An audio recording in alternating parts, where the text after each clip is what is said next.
Jan, and I'm a cloud architect consultant at Codelot. Today, I'm going to tell you a story about testing, and hopefully, by the end of this story, it will enlighten a path in front of you. Let's begin. Who am I? This is my face when I want to debug, so that's my laser. But sometimes it doesn't work. So who am I? I'm a curious person who happens to like hiking, especially hiking above the clouds. And that's probably why I chose to be, to love cloud. And I love Linux, and I support GNU movement and also open source movement. I've been a programmer for many years, and I've worked with different programming languages, including but not limited to Python, TypeScript, and Golang. I've worked with AWS Cloud for a few years, and before then, long time ago, I also used to be a Linux admin, and I was one of those lucky guys who could go to the data center and see what's happening there, which is something I'm very proud of. And also, these days, I'm more of a hands-on solutions architect, a person who joins different projects, see what's the problem, hopefully, and then comes up with new solutions or helps the clients. If you're interested to learn more about me, you can check out my portfolio at puyan.info. Let's begin. Today, I'm going to tell you a story to see why we need tests. And then after that, we will have our first test. And then I will share with you different types of tests and some common problems in this area. And by the end of the talk, we will see if containers can help us. Of course, everyone talks about containers, so they should, kind of help us. Let's see. Before I start, how many of you are programmers? Nice. So good audience, the right audience. So let's begin by a story about a hypothetical company named AmazingLargeCorporate.com, in which Lisa is an engineer manager, and she hired Peter as a programmer. And a few days after Peter joined the company, he got his first task to give 10% discount to everyone. Like many of us, he was a very curious person, so he dived into the code and found this order class. For those of you who are not programmers and who are not familiar with object-oriented programming languages, a class is just a blueprint to instantiate different objects from, and see what object should look like, and for instance, in this case, order should look like, and what order should be able to do. And Peter finds this calculate total price method in this class, and as you can see, it's actually a very easy class. It's a very easy method. And it just goes through all the items in the basket and gets the price for each of them and multiplies it by the number of items and just sums the whole thing and calculates the total price as that. Easy peasy, right? And then he says, maybe that's the place I should add the discount, right? So he directly adds the discount here, commits the code, pushes it to the repository, goes to production directly. He's happy, his manager's happy, everyone are happy. A few days later, Lisa shows up, says, tax calculations are incorrect. Finance tells me now we are calculating the gross revenue based on the discounted value, and which is not correct. And by the way, popular items should never be discounted, and now I want to have different types of discounts.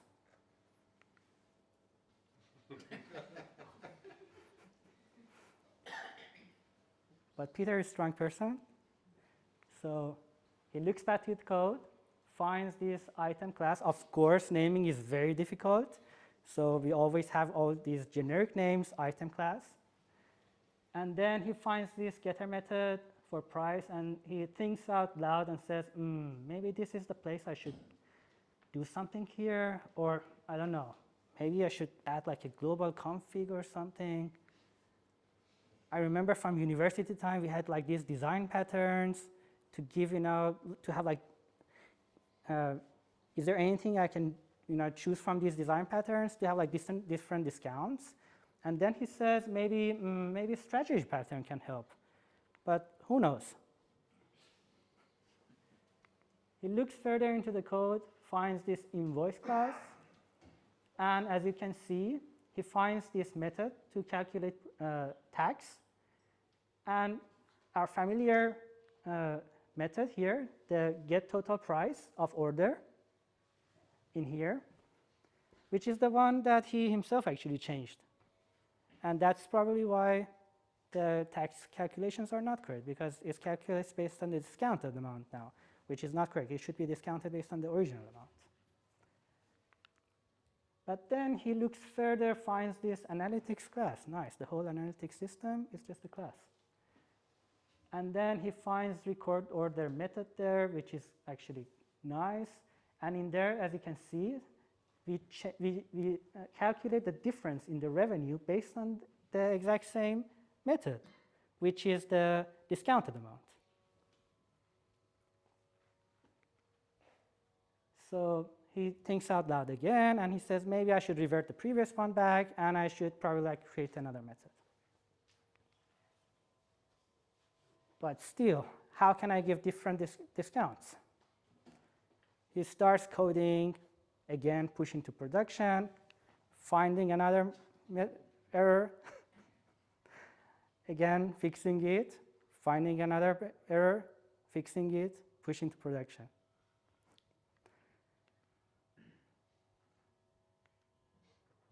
If this sounds familiar to you, you're not alone.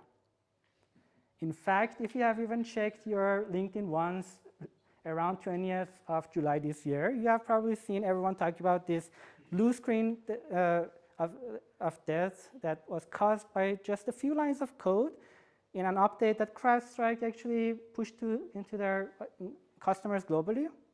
And it caused like hundreds of millions probably of dollars in a problem. So now that we know why testing is important, let's see if we can write a test. Easy, right? So imagine you join this company.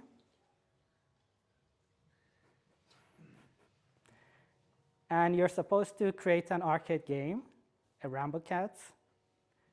And in this arcade game, you have a builder method to create different creatures based on some parameters that you're passing to it. And your job is to make sure you create cats correctly. I mean, coincidentally, builder method in here is similar to the way that the cat looks like also. It's a builder cat. And then you think, what is a cat? A cat is an object that has 2 eyes, 1 nose, and whiskers, right? So you write your test and say whatever has 2 eyes, 1 nose, and whiskers is a cat. So your test correctly says that these 3 objects are cats because they have all these things that I'm looking for. These 2 are not cats because they don't have whiskers. And you're happy, you wrote your first code. Congratulations. But then you think a bit further and say, okay, but if whatever has 2 eyes, 1 nose, and whiskers is cat, then this is also cat, right? It has 2 eyes, 1 nose, and whiskers. And that means your test will assume that this seal is also a cat, which is incorrect. But your test passes. But anyways, you have created your first test, so congratulations. Let's see, now that we have created our first test and we know why testing is important, let's see what type of options we have for writing tests. What can we test? Testing in software are under two general categories. We have functional tests, non-functional tests. For those of you who are interested in knowing what is the difference, functional tests basically checks if the application works the way that we want it to function. It's the same as it sounds.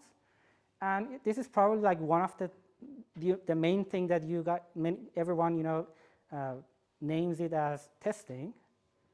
So we usually even call it as like, yeah, I've added some unit tests. So some people even like call unit tests as like the tests. So we have three main categories. We have unit tests, integration tests, and end-to-end tests. Unit tests, you check individual, like very small parts of your code, individual parts of your code, do whatever they're supposed to do. End-to-end tests, on the other hand, make sure the entire system does what it is supposed to do. For example, if I buy something from your store, and by the end of the day, you get the money, and I get my object, and if 2 months later I look at my history, I will see that order in his order history. That's what I'm testing in the end-to-end testing. The workflow of what happens in the entire system. We have integration testing, which is in between. You don't need to test the whole thing, but you don't want to test you don't just want to test the small part of the system. You want to see if these small parts work together. For example, you might have an API, and you want to see if I call it that way, will it do whatever I want it to do or not? As it sounds, unit tests are easy to test. Integration tests, you need the whole system. So you probably have to spend a lot of resources to spin off all these things in a state that you want it to be. So it's very complex to have end-to-end tests. Also, for integration tests, you still have, even though you don't have the complexity of the end-to-end testing, but you still have to have multiple systems work together. Like imagine, for instance, you want to check if an API works fine. You want to see if I send this payload, will I get this response? Will I get 200 with this response, 400 whatever with this response? On top of that, you want to see if I, for instance, send this payload, will it create this item in my database or not, or will it delete it in my database? Or if I don't have I'm not authorized, will it stop me from there? So in integration tests, you have to know, similar to unit tests, you have to know a bit of what is happening in each of the parts of the system, but also to know if, for instance, if it creates something in database or not.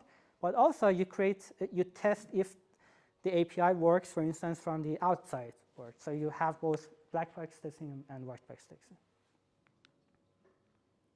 On top of that, we have UI tests, which is if you have, for instance, a web application or a mobile application, or even if you have a system that creates email marketing, you want to see any of them, how they look like, but not just how they look like, how do they function in what they look like. Does your mobile app works fine the way that it should? If I click on here, does it do whatever it's supposed to do or not? So now you might say, okay, but now that I know all these things, how many of them should I have? This is not something set in the stone, because you might have a scenario that it makes sense to only have many UI tests but not unit tests. But if you think about it as business, you don't want to spend too much money on something that will not bring much back to you. And time is money. Time, complexity, all these resources you're using is money. So as a result of that, we end up having many unit tests, a bit of integration tests, and less when we go on top of that. How can I test it? If you have unit tests and integration tests, these two tests, as I mentioned, you need to know what is happening in your system.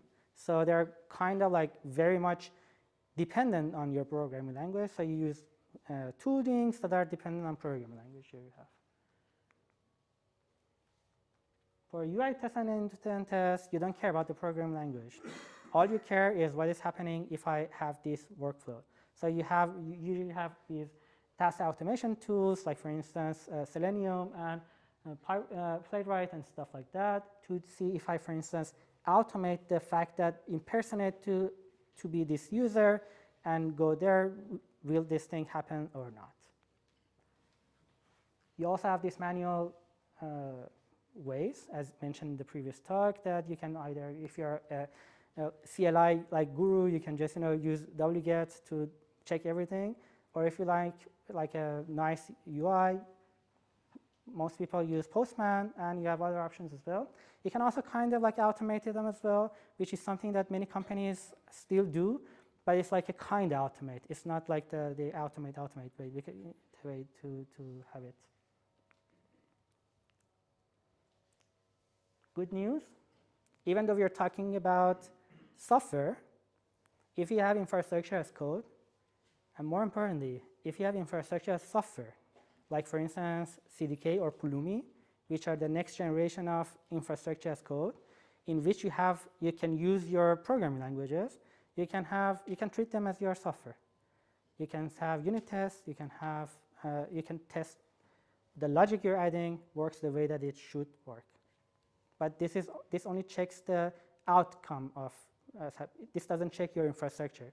This checks the infrastructure definition that you're creating is created the way that you want it to be created, which is one step. It's better than nothing, but that doesn't mean you're testing the whole thing, just to have it bear in mind. Now I want you guys to take out your phones and either scan this QR code or go to menti.com and enter this code.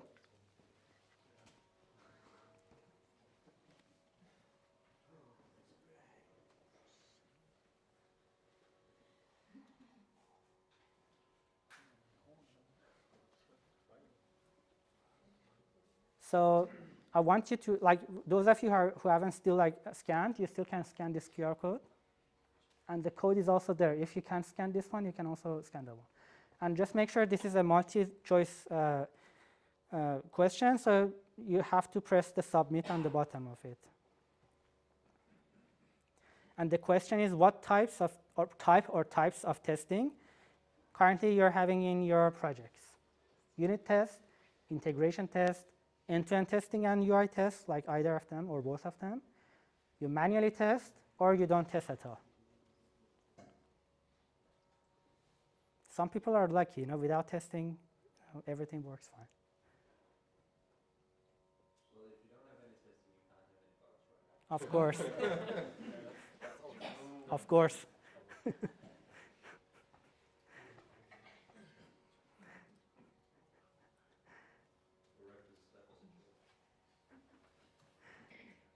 So I give you 10 more seconds.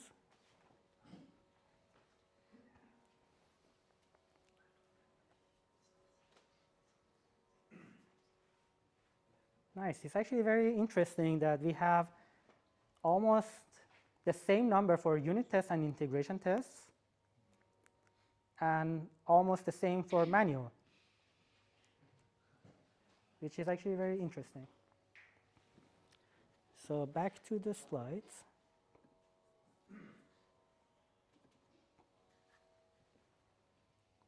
Now that we know at least 2 or 3 people have unit tests, but they don't have unit integration tests, right?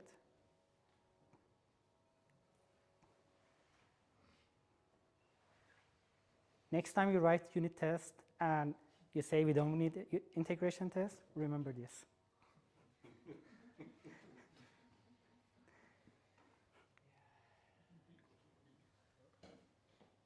On top of that, we also, yeah? I think in theory we should have all the tests, but you can see in practice we have many projects, except this Vurderingsstyrelsen in Denmark, where the release software doesn't work. And it turns back to management sometimes don't want to invest in tests because why have testers, why have these additional resources in the project? How to deal with this? Because I think most people would say yes, of course we should have tests. But how to handle management? That's a very difficult question. I wish I had the answer for that. You see now many times when IT projects are operated and managed by non-IT people, then when it comes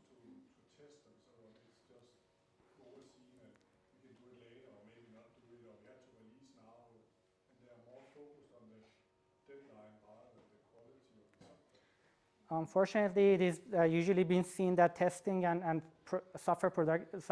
producing software are two different things, unfortunately, from the non-technical people. And if we can, in my opinion, if we can convince management that these two are the same thing, and writing tests and maintaining tests is the same as writing code and maintaining code, because when you write even your first test, you have to maintain it from then on, and it's a part of the process. If we can maintain, if we can like convince the management, which is actually a very difficult thing, I agree, it's a very difficult thing for non-technical people to see it that way, I think the problem would be, we will be closer to solving the problem. But it's a very difficult path. I mean, Yeah? from my perspective, I mean, we've realized that if you save time now on not doing tests, you're paying that many times over in the future. It might not, like, because if you don't spend 10 minutes testing now, that might turn into like an hour down the line. Another way, the further you fail, the more. Yeah, exactly. Often more time is going to cost you. It's never 10 minutes. Yeah, it's never 10 minutes. It's never 10 minutes, but like, you know, just yeah. Exactly. It's part of technical debt, end of the day. Can we have the question maybe later? Great. So let's talk about other types of testing. We have sanity tests. We actually, like, I think in the first talk we had something somewhere there. But what is sanity test? If you have like especially if you have like a program language that you need to build, you can just build and see if things work fine. Or if you have something that you want to quickly see that small changes doesn't break the whole thing. Regression test. What is regression? Think that I have like there's a bug here, and I go and fix it. And 2 years later, someone says, oh, I'm fixing another bug, right? And then fixing that bug opens up this bug again. This is called regression. And regression test is there to make sure this will not happen. This used to be a lot, like a category at the time that we had like many manual way. But these days that we have automated tests, we don't need to care about it anymore because we already have the test there. We have also UAT tests, which means that you send your application to a limited number of either users or testers, to hopefully they will test everything. But that doesn't, that's the tricky part, because even if you send it to a limited number of users, they might not be like everyone, who are doing the things that everyone else are doing. So that's the tricky part. We also have in programming languages that you have concurrency, like for instance Golang and some other programming languages. We have data race detection. What is data race? Data race means you have like a variable that two different threads have access to it, and then you have this accessing this variable needs to have sequence. And that means you have to have race condition. That means this one should be done before the other one. Imagine, for instance, in this case, we have a integer variable initially is 4, and then we have two Go routines. Imagine, let's say it's like two different threads, two different parts of the application. Let's imagine it like this. And then they both say, what is the value? 4, right? Perfect. And then this one says, oh, I have to add 1 to it, so it becomes 5. Perfect. It writes 5. This one says, I had 4, I have to add 1 to it, right? What is the value? 5. It writes 5 into it. So instead of 6, we got 5. So this is also a very important thing, especially if you are dealing with programming languages that will give you the opportunity to write multi-threaded programming, multi-threaded code. Like Golang, which is actually not multi-threaded, is smaller than thread, but still you have that power. Also, input strategies. Example-based testing is basically what we usually call, oh, I'm testing. When I say I'm testing, I say, okay, if this happens, assert this blah blah thing happens as well, right? This is what we call testing. This is basically our day-to-day life. But on top of that, we have random testing or hypothesis testing or property-based testing. What does it mean? It means that, for instance, I might have like a field in my API that accepts email address or name or family name. And instead of providing my own name, I might say I will just use a faker and say randomly provide a name, like whatever name, even from different locales, and see if something fails. I used to think this is extra redundant, no one needs it, but it has shown me cases that I've never even thought about it before it happens in production, and that can be even more difficult to figure out, because the client might cry a lot, and you will say everything works fine. I have my tests, everything works fine, and I don't know, I don't even get any error somewhere. This sometimes helps because it will remove the biases we have for choosing the input. If you're interested in learning more about it, I'm actually going to share the slides on, I think on LinkedIn I'm going to share it, so if you want, you will get access to all these links.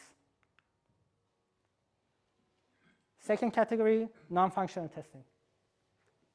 Non-functional testing are there to make sure, even though your application works fine, that's the case. Your application works fine, but your users are crying. Because we have problems with non-functional testing. We couldn't test them probably. What categories do we have? We have one big category of reliability under load. Does it work under expected load, like the under increased load or peak loads, etc. We have security testing, we have usability testing, we have compatibility testing. For instance, for security testing, we check either if the application is safe, if the infrastructure is safe. There are many things actually to check. Usability test, does it do what it's supposed to do? Compatibility testing, does it work with this machine, this OS, this browser? And accessibility testing is very important, especially for the highly regulated environment. So this is something they probably test. Some companies are not, but it's something also to have in mind. It's important because you might have a beautiful UI, but people with disabilities cannot use it. Yeah, you already also have the American Disability Act, similar to the European as well. Yeah, there are many regulations here I'm not even aware of. Yeah. So now that we talked also about the common problems, let's talk about, we talked about the different types of testing. Let's see what are the common problems. As we saw in the first talk, testing a legacy code is difficult, especially if it is something from 20 years ago. Like there were no technology back then. Like how can I even test this thing? I cannot even use any framework. So I'm happy that we are in this new era, right?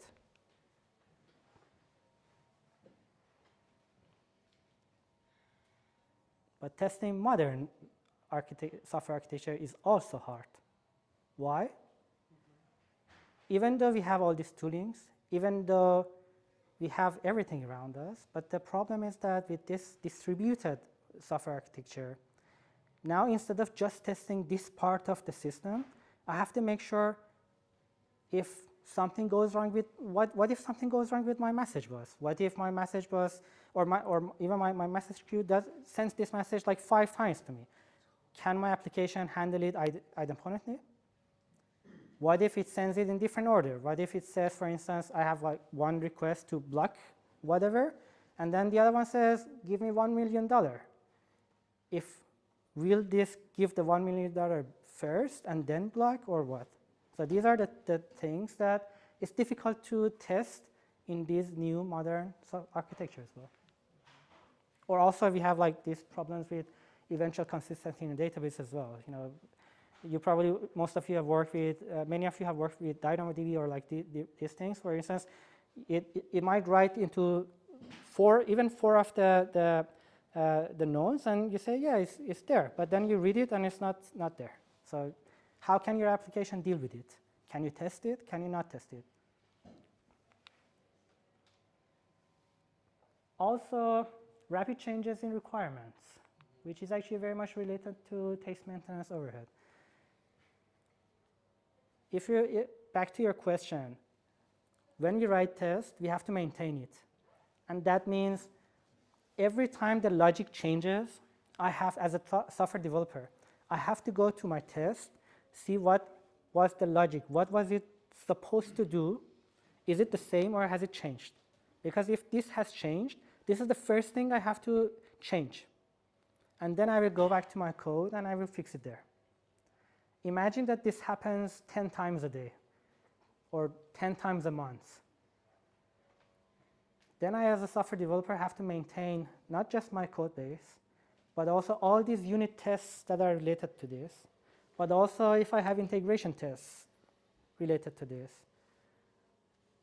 So one small change might need to, in the requirements, in the business, might force me to change a lot of things in my code. And that usually comes from the fact that, unfortunately, many people see Agile as like fast, which is not correct. And, or, you know, many of us have even like heard like, you know, priority number one everything. So we end up like, you know, changing a lot of things over time. It's also difficult to test non-functional tests. As we had in the first talk, what is secure? I might say this beautiful app is highly secure because I cannot hack into it. But will a hacker say the same thing? So how can I say I've tested it to be secure? Or I might say this one works, this application works for 5 users. I've tested it. So it's highly scalable. 5 users. Or on the other hand, should it scale onto Google level? Because this is also another thing. Like I've seen some companies wanted to build like a product startup, like Fresh comes and says we want to build a product that can scale up to Google level overnight. That's also another thing. What is scalability? Should it scale up to how many users? That's why it's difficult to have non-functional testing. It's also difficult to provide data for these different scenarios. I should change the data, I should change the user, all these things. Also, test coverage. Should I have like 100%? Should I like cover all the happy paths on happy paths? On happy paths, basically, you know, back to the cat that I mentioned, it's like the happy path is the way that, for instance, you know what you're testing and you expect it to happen. On happy path, you check what you know it should not happen, will not happen. But even if you cover, you know, a few unhappy paths, even if you cover a lot of unhappy paths, still, can you be like 100% sure that this is like resilient? My tests are amazing, and they're testing everything. Probably not. Also, flaky tests. I don't like how many of you guys are testing against a third party. Like, for instance, you might have a system like a banking, like whatever system, like third party that you're using, and you have to call that API every time that you want to run a unit test to check if this one works with that. Any of you are having, great, so we have a few hands. And in that scenario, you probably have seen, you know, it works 5 times, but it fails on the 6th time. Why? Because their environment, the UAT environment is down. The environment that is there for us to test with is down, or something is wrong there with the new update. What, sir? Something changes. Exactly. Changes, dates change. It's weekend. Exactly. Someone pushed on Friday, maybe. Yeah. And Yeah. yeah. Flaky test is it also not now when we have AI and you have co-pilots and you need to test your question answers and you get the correct answers. Sorry? You have today where everything is AI and we have AI co-pilots, everything, and you need to run tests that actually they are answering correct.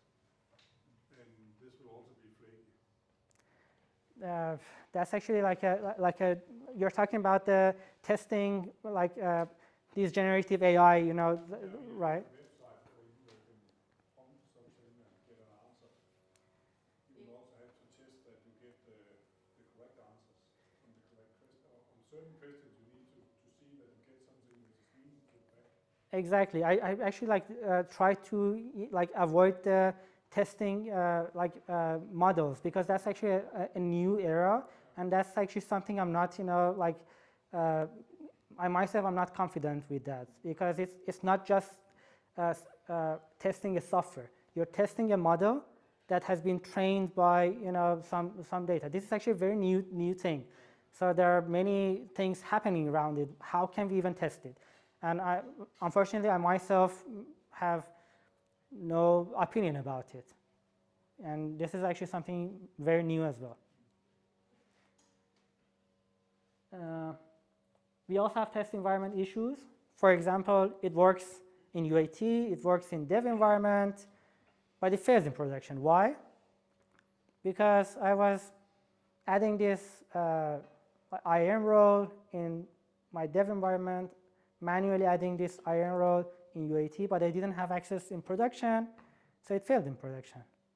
We didn't have infrastructure as code as well, but still, that's why. Also, we might have cases that tests can affect each other. If you have shared environment, if for instance, my tests will run against regular user, some other person's tests run against a super admin.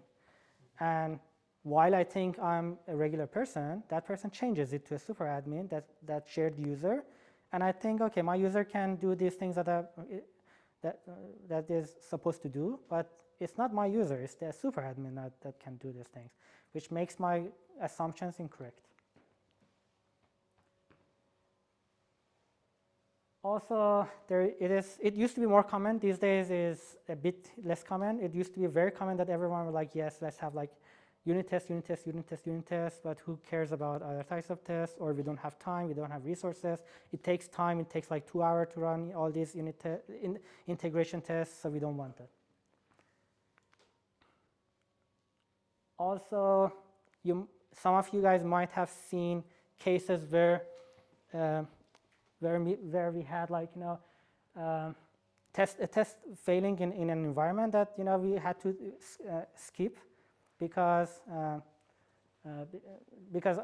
everyone else wanted to work with.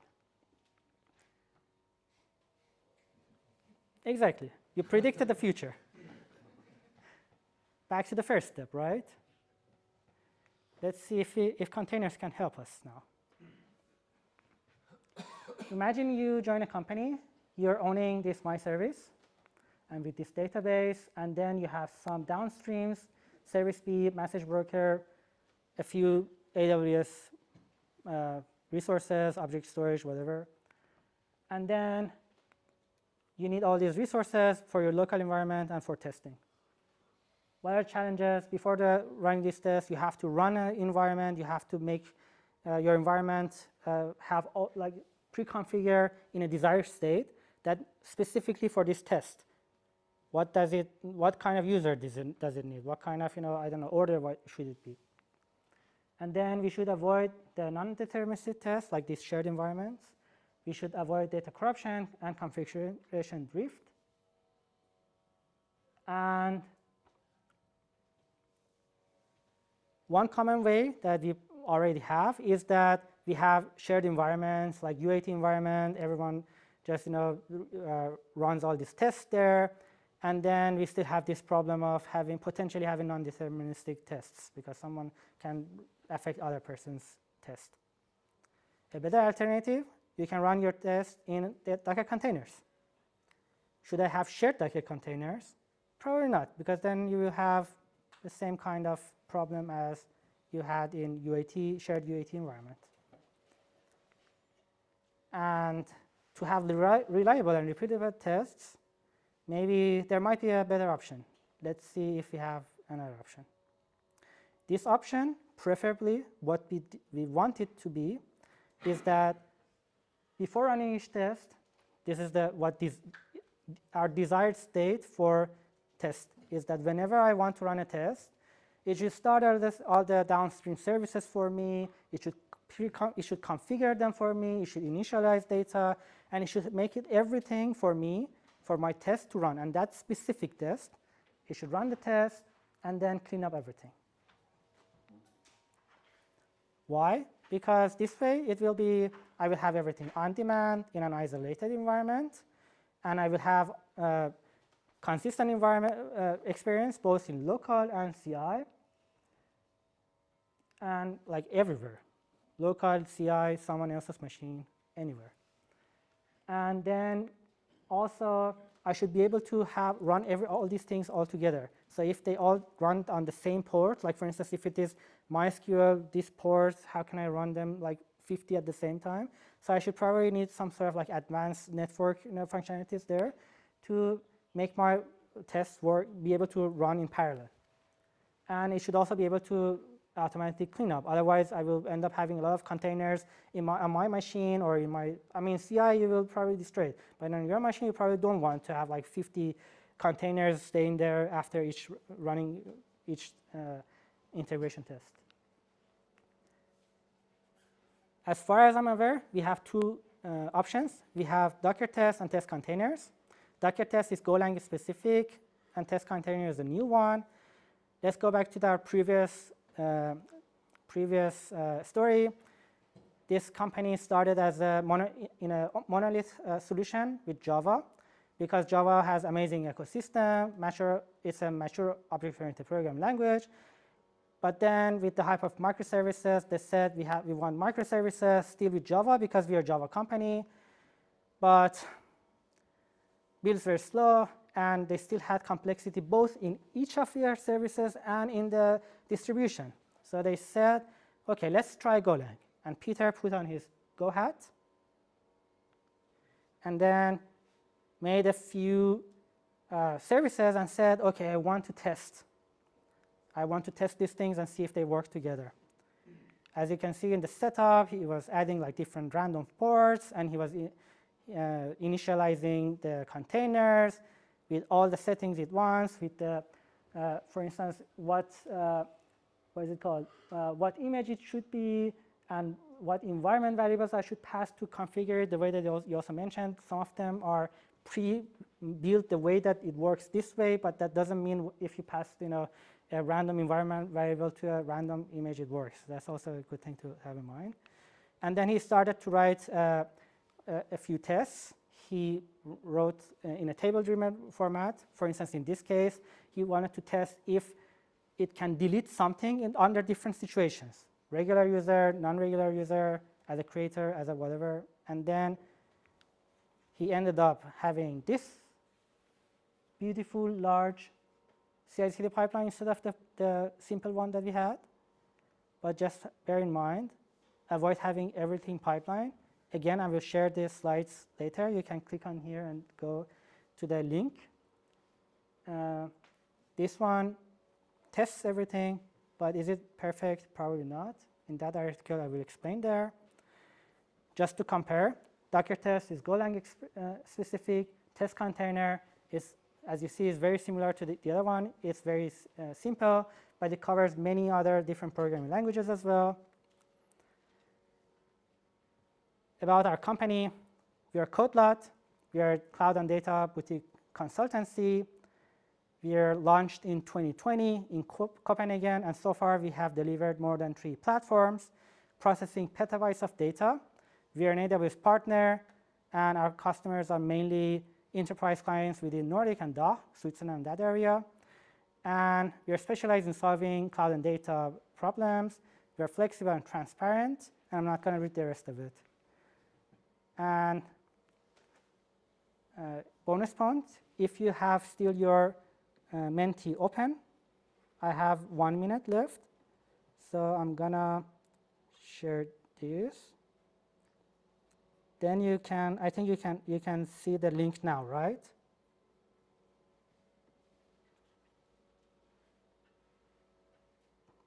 And then you can book me for 1 hour for free consultancy. And also, I'd be happy to connect on LinkedIn if you're interested. I will share the links to the presentation here as well. Thank you.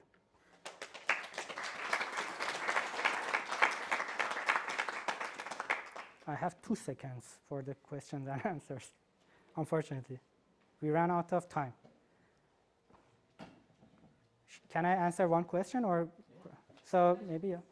I mean, do you, like, in your, in the, some of the final slides, you mentioned how it's difficult to get, data to test some of your things, especially when you're dealing with like data science where, you know, you have like, in Python, you would have like a million like large data frames and stuff like that. Is there anything that can be done to make this process easier? Like in basically somehow having access to this data to test for unit tests and integration tests without necessarily connecting to the actual service in production, for example? So, I mean, it depends actually. It depends on what test it should be. The thing is, some of the tests we know that what the format of the data is, so we fake the data to look like that. Some of them we have like an example, we test against that example. But if you need to have like access to the whole thing, that's something I usually say we should double check, because sometimes you don't need that. To test an algorithm? Exactly. Yeah. So, yeah. And for the rest of the questions, feel free, to come here. We can talk, have a talk. Great. Thank you, guys.